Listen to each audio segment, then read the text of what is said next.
I'm Fred Teichert. I'm 59 years old. Today is April 17, 2008. We're in Sacramento, California, and I'm introducing and interviewing my father. I'm Henry Teichert, and last September I celebrated my 90th birthday. Today is April 17th, 2006, and we're in Sacramento, California, right across the street from the city plaza and in front of the city library. Okay. You know, Dad, a couple of months ago you survived a heart attack and quadruple bypass surgery, and it's great to be with you. I'm wondering if there were things that you would like that you had not been able to say to any of the kids or somebody that you thought maybe you now have a chance to say them if you want. Oh, well, just God bless you, and I'm very grateful for the care and support I've received from my son Fred here and his wife Nancy. I can't drive right now, so they're my chauffeurs, and Fred is my chef. He's an expert at that, which his tummy will give away sometimes. Is that sort of what you had in mind? Well, I'm just, whatever, I was just thinking it was sort of a new lease on life. We have, the doctor said maybe another 10 years, so it'd be thinking about partly the last 90 years, but also partly the next 10 years. Well, that really gave me pause when he thought I'd be around for another 10 years, more or less. And I was trying to figure out what the heck am I going to do with 10 years. And one of the things that entered my mind was some notes I've been writing to my great-grandchildren on what things were like during my boyhood and when my grandparents came here. My grandmother from Ohio, my grandfather from very close to Hamburg in Germany.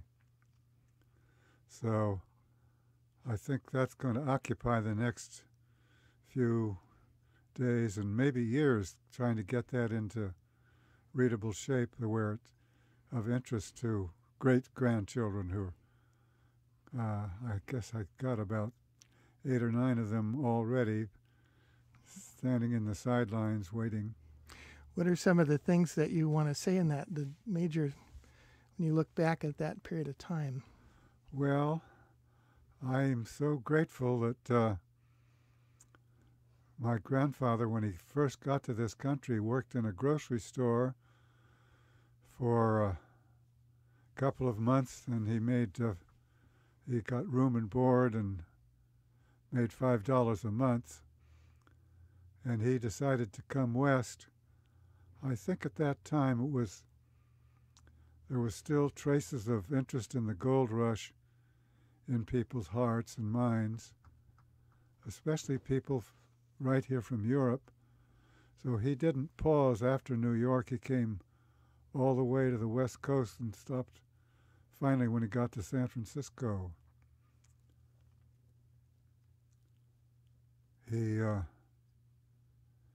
traveled here largely by boat from probably St. Louis to Panama, crossed the isthmus there on one of the very first railroad trains across the isthmus, got another boat and came up the coastline of Mexico and Southern California till they finally got to the Golden Gate, and then they turned again to the east and came through the Golden Gate to San Francisco. He was a stonemason, a graduate stonemason by the system in Germany, which meant that he'd been an apprentice from about the age of 14 to about 18. And when he got here, he knew a little bit about putting stones together for sidewalks. And I think among his very first jobs was the state capitol, which was being built around 1887. And he put in the sidewalk around there. It was called at that time artificial stone paving, and it was a patented process. A few years later, after he had met my grandmother at a Turnverein masquerade party where he came with a friend as a couple little Dutch sailors, and my grandmother came as a glamorous Western girl, I guess. They met and hit it off, and she wanted to stay in Sacramento, and by this time the patent had expired on artificial stone paving, so my grandfather decided to have his own business, and he came to Sacramento at that time and set it up.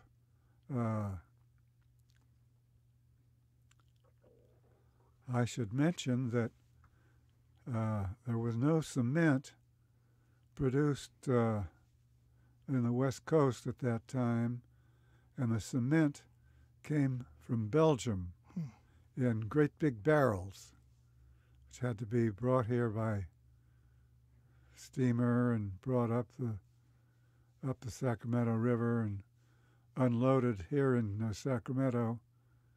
They take the barrels home, and they mix the concrete in big tubs, kind of like enormous wash basins with great big hose, and sometimes with a shovel just to turn it over and make sure it was mixed. And you could see some traces of that if you go underneath the state capitol today. The mortar, most of the footings for the state capitol are brick and mortar, and the mortar you can almost pick out with your fingernails or at least a nail. It's not as cohesive as the mortars we're used to today. Probably they don't have quite as much cement in them. I remember when they did the renovation of the Capitol, I think in 1976, and you or Lou, somebody had them save. There was a piece of the sidewalk that had great grandpa's name in it, Adolf Teichert, that you had removed, and they put it in front of the Teichert building, where it still is, actually. That's right, it is there, yeah. I think you could tell his work in those days. It was almost like your, like if you bought a car, you want to know, are you getting a Ford or a Chevy? And I think maybe if you were getting a cement sidewalk or footing, you wanted to know who put it there, and sometimes even when. My grandfather's sidewalks also always had a margin of about 1.5 inches in from the side. There was just kind of a line all the way around them. So when I walked around Sacramento as a youngster, I could always spot his sidewalks from the way that margin appeared. If not the name would often be there too. So that's when did let's see, then Grandpa, your father, came into the company, I guess not too easily at some point. Well, that's true. He really wanted to start his own company, wanted to be his own boss. And so in about 87, when he moved to Sacramento, he set up his own company here, and that's the one that still survives. That's about all I think of there. Yeah, I remember you said he'd built part of the Yolo bypass at one time when he was doing his own work, and it hadn't gone too well. And I guess his father had to come and help him recover his financial losses. Well, that was the case of my father. Yeah. Yeah. He and another guy started a company known as Teichert and Ambrose. And when they built the weir that leads into the drainage that crosses, really kind of parallels the joint Sacramento and American rivers heading south from close to almost in the neighborhood of Woodland. And when they built the weir, it was a hole in a great big gap in the levee that the water could pass through, and they went broke on that. So Ambrose filed for bankruptcy, but my grandfather didn't want my dad to do that because he felt he'd never be able to get a bond to complete work if he didn't stay intact. So my grandfather helped my dad stay out of bankruptcy. However, like a good Deutscher, he insisted on being paid back. So all through the period of World War I and in the early 1920s, my dad was busy trying to earn money to pay back the money his father had advanced him when he and his partner went broke. So that's really. It seems you were raised also with a very high level of expectation with regard to honesty and financial integrity and things like that. Well, I think that's true.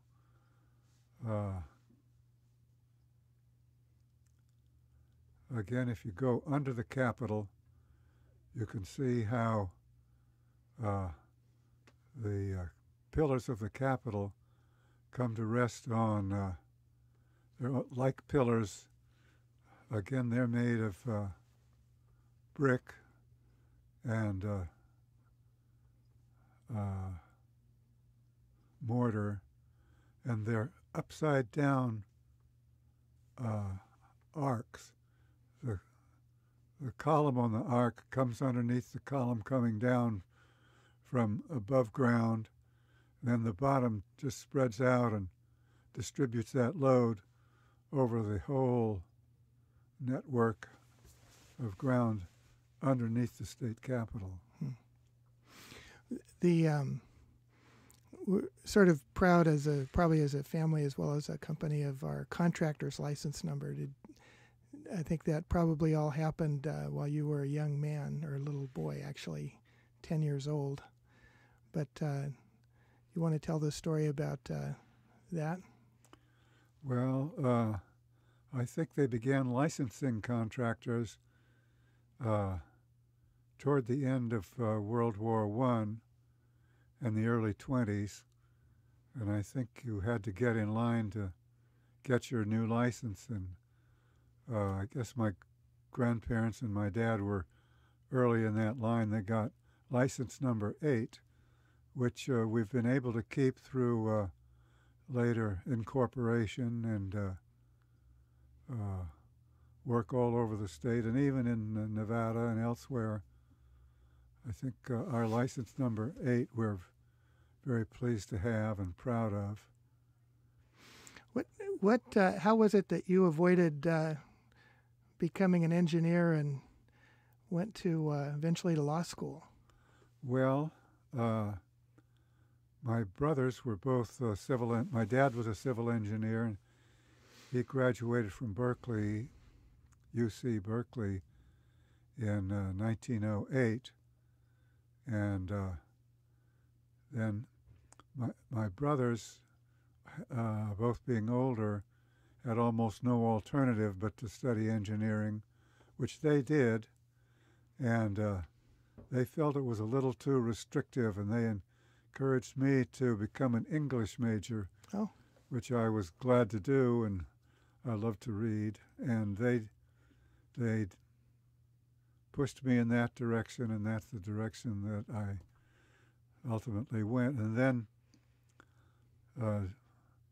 during the war, I was in the service, and the people that I associated with and admired the most happened to be attorneys.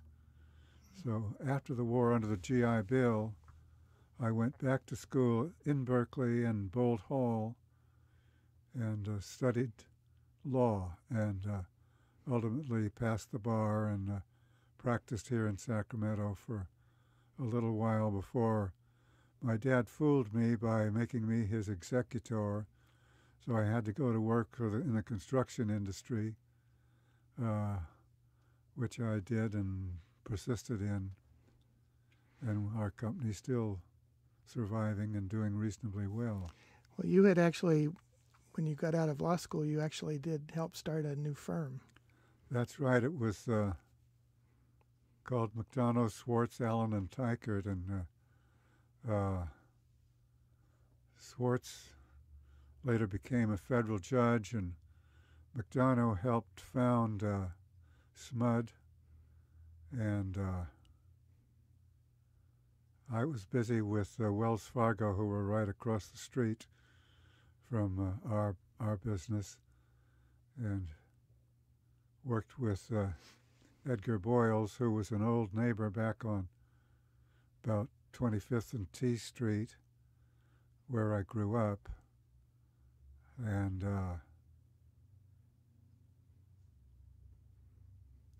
well, your picture is still in their boardroom at the McDonough Law Firm. It's still there. I forget what they call that, the trophy room. Is that right? I think they have all of us with our pictures on the wall there, and no elk or deer on the sidelines. Well, I was born around that time. You were in law school when I was born in 1948. What were your reactions around that issue? Well, we were glad to have you, and your mother was born at the hospital there in Berkeley, where her mother had gone to get away from the heat in Sacramento in August. And that would have been 1920. That's correct. So we became familiar with their nativity and their system, and had a doctor from there. So I remember hearing your first cries as a little tiny guy and being very excited. Someone said, "It's a little boy." So that's about all I remember about that event. Well, let's see. I was thinking we've sort of passed over high school and your military. How did you decide to go into the military, and how did you pick where you wanted to go? Oh, well,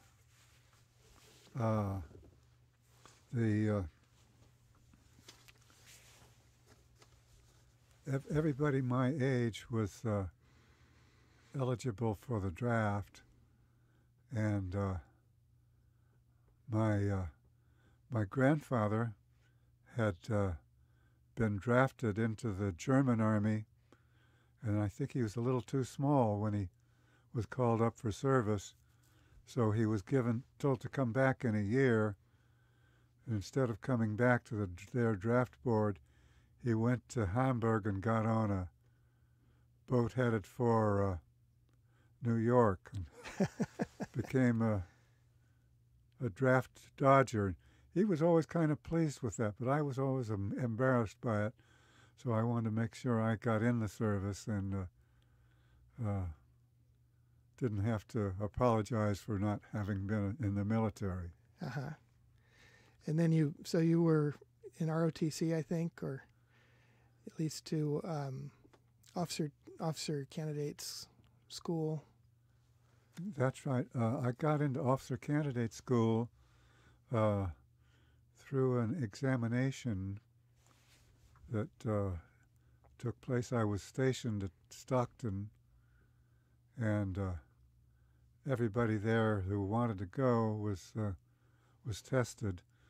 And at the time, I was one of the few who I had my college degree, and it wasn't very hard for me to get into. It's called OCS, then Officer Candidate School. So I went there after about almost a year, I think, as an enlisted man. And I chose the Air Corps because I thought I'd learn how to fly and be an interesting thing to know how to do. But they didn't provide that sort of training. You're lucky if you learned a little bit about mechanics, and that's about where it went. Well, you had wanted to go to Indochina. As I remember from stories long ago, you had a particular reason that you... Well, that's right. There was a funny paper called Terry and the Pirates, and Terry and the Pirates mostly took place in China, and there was a very beautiful woman called the Dragon Lady, and she also was... this all took place in China, and that's where I wanted to go. And when one of our officers, when I was in the military, went to from Santa Ana. We went to, it was called the West Coast Air Corps Training Center. Everybody referred to it as Wacky Tacky. So when he got to Washington, he said, well, I can't send you where you want to go, but if you can get released from where you are, I can probably send you where you want to go. So I had always wanted to go to China, and because of the Dragon Lady and because of interesting comic section, and he wound up sending me there. So that's where I... What were some of the things that you did when you were in the Army or in the Air Corps? Well, I worked in the intelligence section, so-called, and it was mostly counter-subversive. They were very worried about the wrong people getting into our planes and so on, and checking on their background and on their commitment, and so I worked at that pretty much, and it was then after OCS I went back to Stockton Field and just to catch a few salutes from the guys that I had worked with as a fellow enlisted men, and that was lots of fun, and just what the doctor ordered for me. Did you have things that you remember from the military service that you later used in civilian life? Well, I think it was mostly how to obey orders and how to get along with the people who were placed over you. I remember one day I was sitting on the edge of a wing of an airplane when the officer of the day, who was usually a young flying officer, drove all over the field looking for me because I was supposed to be guarding those planes. And finally I spotted them going by, and I halted them and checked their credentials before I let them proceed around all our airplanes. This was at Stockton Field, where I got my early training, and the very earliest was at the Presidio in Monterey, where everybody who went into the service proceeded through there mostly. And I had to wear glasses, and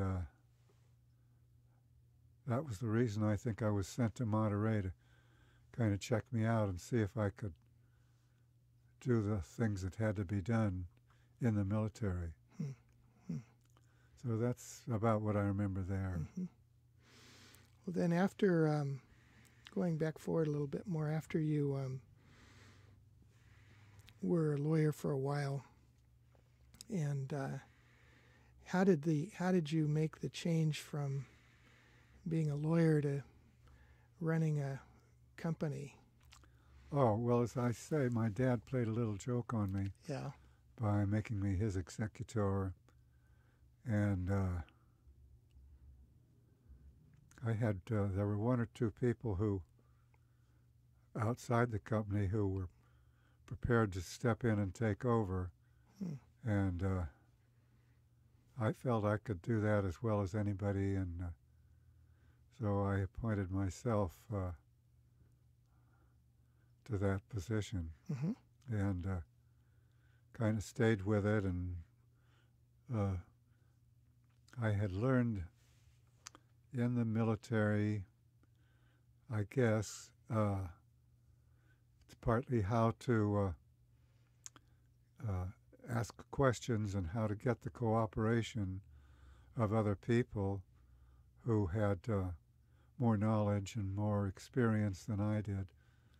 So I put this to work, and gradually grew up into the construction part of our present business.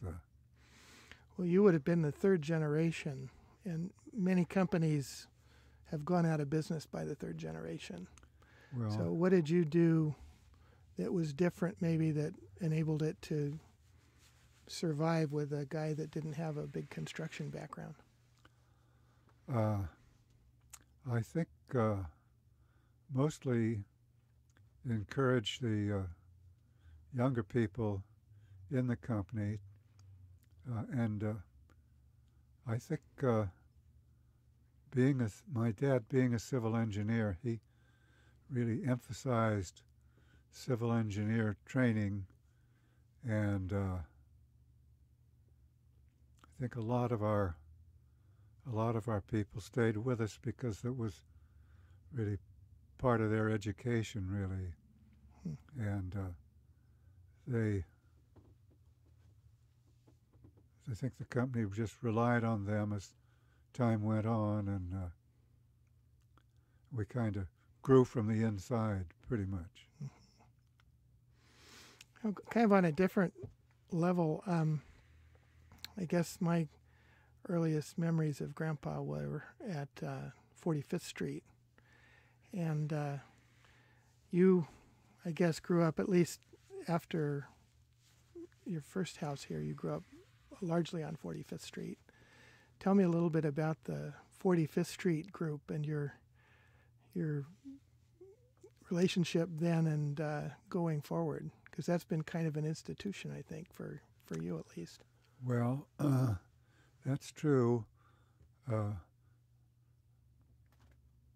Actually, my dad built the house that we lived in on 45th Street, and I remember him digging out the basement with a team of horses and a Fresno plow. They scooped the dirt out and put it around the sides of where the house would wind up. And that's where we went. My dad was very, very, I guess my grandfather came out and helped us lay the sidewalk in front of the house, and we kids all stood on the stepping stones leading to our front door and put our foot imprint on those stones, and then think we wrote the date in, at least it would be 1925 that we did that. This was 1068 45th? 1068 45th. And I later was instrumental in bringing to life the 45th Street Marching and Chowder Society, Drum and Bugle Corps, and Improvement Club. So who was in that? Well, that was just neighbors from 45th Street and one or two infidels from 46th and even 43rd. So we would meet and have a party, and still do every between Thanksgiving and Christmas. We have a party and get together and celebrate our antiquity. Dad, your description of everybody standing around reminds me of the one other thing you've mentioned from time to time. What was your role in the reconstruction of Sutters Fort? Oh. And when was that? Do you remember? Yes. Mm-hmm. My dad got into the gravel business, where we had to dig up our own gravel, and we had to strip the top of that, which was all dirt, and that was standing in the way of the use of the gravel. So he got the idea of maybe I could use that for making adobe brick. And along with a couple of other of my schoolmates, I got into the business of making adobe brick out of would be the waste product. And very soon, my dad said, well, how much what do people get for regular brick? And it was so many dollars, 1,000. And he said, well, we could do it for that. Actually, adobe brick have about the volume and the weight of about 6 regular brick. So we took them and he sold them. They were then rebuilding Sutters Fort, and most of the brick that went to the rebuilding of Sutters Fort, and you can see it on the interior, I'm very pleased to show to my friends, because those were brick that I had made myself and dried in the sun out on the road, Jackson Road, to by our plant out there, where we were first making use of the dirt that we had to get rid of it off the top of the gravel that was growing. It was there. One the other night we were at a dinner, and the man who was running the Sacramento Urban League saw you in the audience and introduced you specially. And I remember when I was a junior in high school, I think it was 1964, and you had been very concerned about race relations in the community of Sacramento, and specifically about employment issues. And you had said that if people are not provided the opportunity to work, they're liable to be rioting in the streets. And I remember you said that in the spring and then the summer riots in Watts. I thought you were the smartest man in the world. And but you had worked pretty hard to pull together with other community leaders at that time to address the issue. However that particular grouping lasted. Do you have any comments to make on that general time, or some of these are apparently still issues that we're trying to live with now as a society? Well, I think our company had an awful lot of people from Mexico, and plenty of people of the black race working for us, running equipment, and also as laborers and as cement finishers and jobs like that. So we were I think we felt a obligation to provide opportunities that stretched past the standard college graduate and young white men. Although I think my dad made a big issue of trying to hire young civil engineers, as many as he could, and work them into our middle management. And when I went to the company, I had a kind of a problem of getting past people who had been in the same job for 20 years or so, and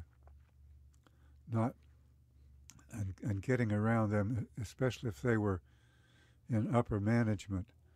So I formed a group called the Middle Management Advisory Committee, and they were all younger guys who had more willingness to use new equipment and new ways of doing things than the older people, but I could sort of lean on their existence and back support to kind of bypass some of the more experienced and higher ranking people within the company. And I think that infusion of younger talent helped us stay alive and survive some more difficult times in the Depression and so on. So that's a great story. I remember you were one of the first people that had a calculator, and I think they cost $600 or something, and you were very pleased with it. And I remember some of the engineers with the slide rules were very upset with it, thinking it was just, I don't know what their objection was, but I remember the issue. And I also know the issue of having a more of a, not only technologically advanced, but the business view of the world instead of just an engineering view. Yeah. I think the slide rule was a kind of a badge of superiority that the engineers love to use. And but its accuracy was always approximate. And when we got a calculator, we could come out exactly, and they had to put up with that, and the younger guys could learn to use the calculating machines more effectively. Well, certainly that kind of change has happened many times since, and I guess the last thing would just be we're really at the end of this part of the interview, and I'm just wondering if you have any things you'd like to say for the good of the order to your great-grandchildren or your children or the world or anybody. Well, I think I'd